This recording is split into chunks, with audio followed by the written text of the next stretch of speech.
Halatang pinipigilan ni Denise Padilla ang pagtulo ng luha habang nagkukwento tungkol sa birthday greeting sa kanya ni Julia Barreto.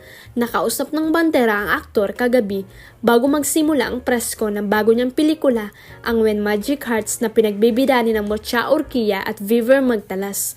Natanungan namin si Denise singil sa napabalitang pagbati sa kanya ng anak nitong nagdaang 62nd birthday niya noong February 9. Marami ang natuwa sa ibinalita ng veteranong komedyante sa nangyari at nagsabing patuloy nilang ipagdarasal ang kanilang pamilya at sana'y magtuloy-tuloy na ang pagkakasundo nila ng kanyang mga anak.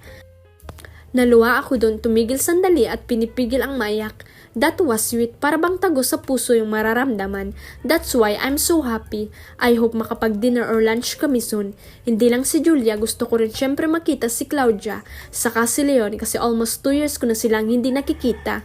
More, I think more, ang emosyonal pang sabi ni Denise na ang tinutukoy ay ang iba pa niyang anak kay Marjorie Barreto. Nabanggit kay Denise ang nalalapit na birthday ni Julia, sagot niya oo, sa March 10, 27 na siya. Sa March 7 naman ang kaarawan ng boyfriend ni Julia na si Gerald Anderson, at ang reaksyon ni Denise, si Gerald, kailan ko ba huling nakita si Gerald? Parang mga 10 years ago pa huling nakita si Gerald, baka hindi lang. Naluha ako doon. That was sweet. And para bang tago sa puso ko yung mararamdaman. Parang naiiyak ka na nga eh. Oo nga. Ang daming natuwa. That's why I was so happy, and I hope makapag-dinner or lunch kami soon. Or hindi lang si Julia, gusto ko rin siyempre makita si Claudia at si Leon.